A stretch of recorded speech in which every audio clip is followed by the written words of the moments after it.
our legal monologue on a very interesting issue, claiming of output stage refund by advance authorization.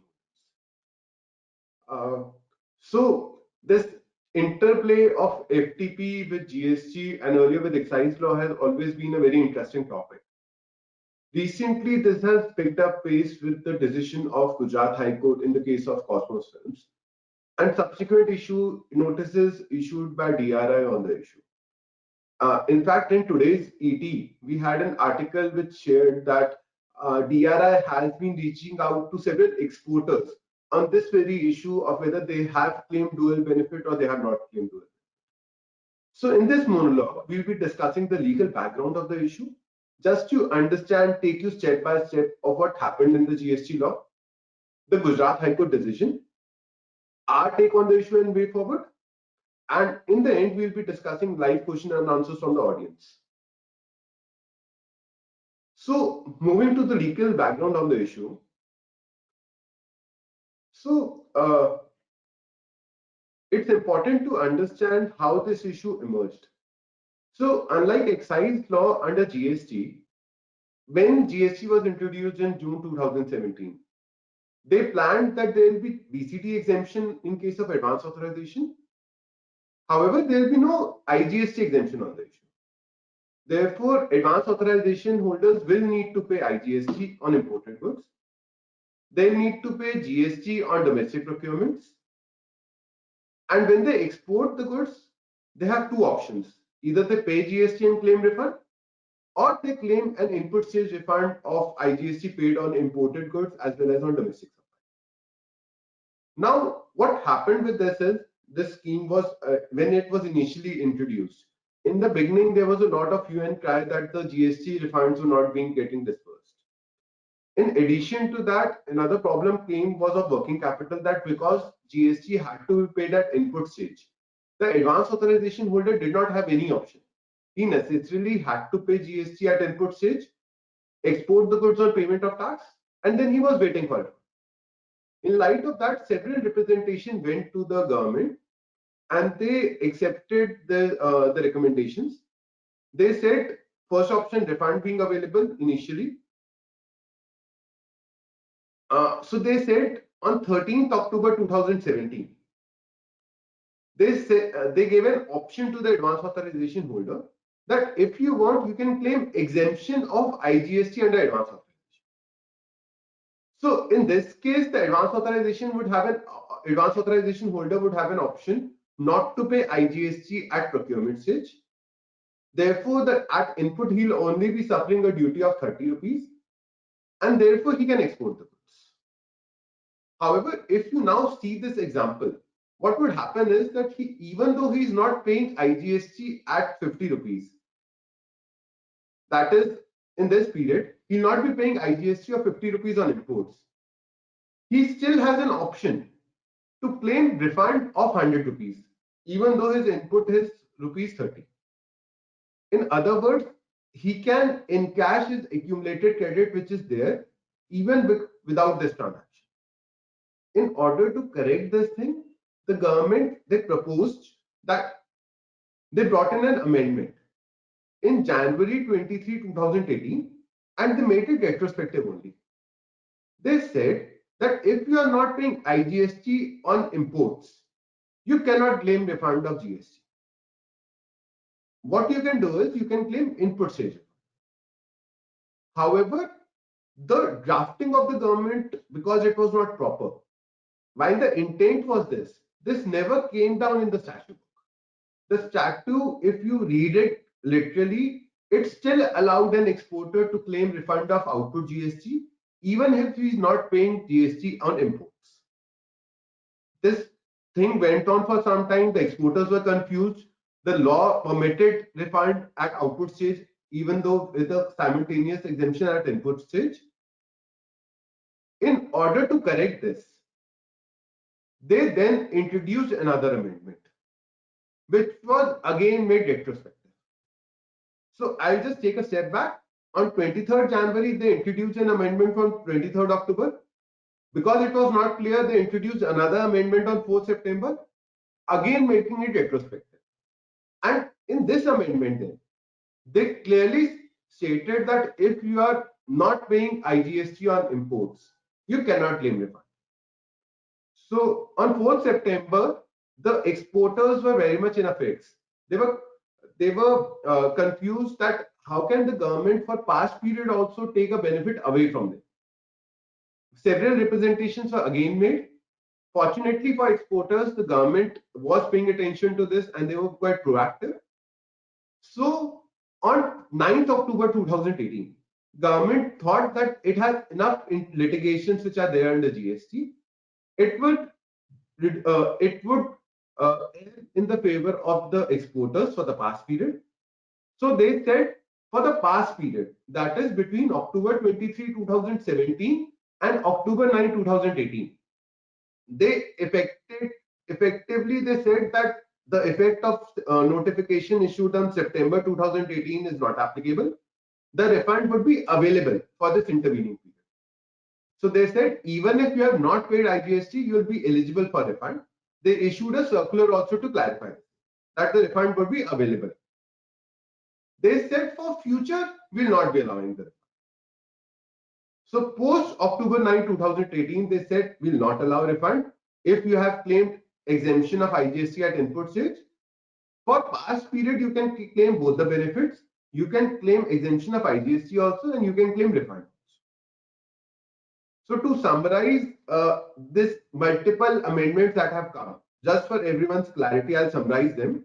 So after all these multiple notifications that were issued, in essence, what happened was the government said that between the period October 23, 2017 to October 9, 2018, if you have not paid IGST on imports, fine, you can still claim refund at output stage. However, post October 9, 2018, you cannot claim refund at output stage if you have claimed an exemption at input stage. They said in that case, refund would not be available. Lastly, then all the exporters were happy that at least the past is settled. They can now focus on future. Another practical problem that came was some exporters, they did not wanted to avail the exemption at input stage, because if you see in this example, the 30 rupees accumulation would get there and they would get difficulty in claiming refund of this 30. Input stage refund is normally till this time became a big hassle, and comparatively it was easier to claim benefit at output stage. So some exporters represented that what could happen if I don't claim the exemption at input stage. So in order to clarify this, they introduced an explanation. They said if you are not claiming exemption of IGST, you can claim refund at output stage. And it's logical also. All these restrictions were brought into effect that if you are claiming exemption of 50 rupees, you should not be getting refund of 100. You can get a refund of 30 rupees by input stage refund. But because advanced authorization holders had an option, and if they pay 50 rupees, in that case, they should be having an option to claim refund of output stage. Till this time, all was very for exporters. The issue was passed before October 9, 2018, it was settled. An explanation was inserted for some exporters who wanted to claim output stage refund only by paying IGST at inputs. And there was no confusion at exporters' mind. However, now this entire thing has been disrupted by the Gujarat High Court decision. Now let us understand what was the issue before the High Court and what it held. So the issue before the High Court, I just come back to the slide just to explain of what the issue was before the High Court. The issue before the High Court was not for the period before October 9, 2018. The petitioner challenged the restriction placed on it post such period, post October 9, 2018, whether the restriction placed is valid or not.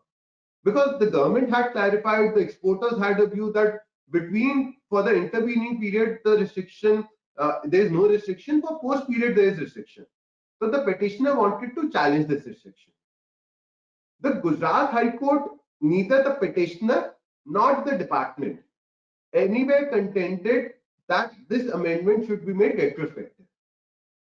However, to everyone's surprise, the Gujarat High Court held that the latest amendment, which was barring the benefit, the dual benefit for future period, should be considered retrospective in nature and in effect from October 23, 2007.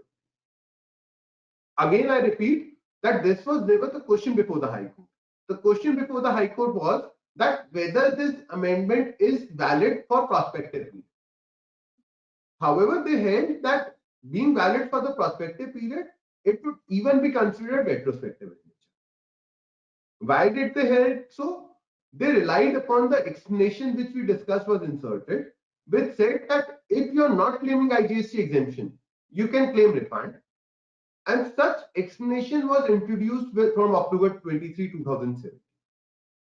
So they said, reading with the explanation, they said that even for the past period, the explanation has said that if you have not claimed IGST, you can claim refund.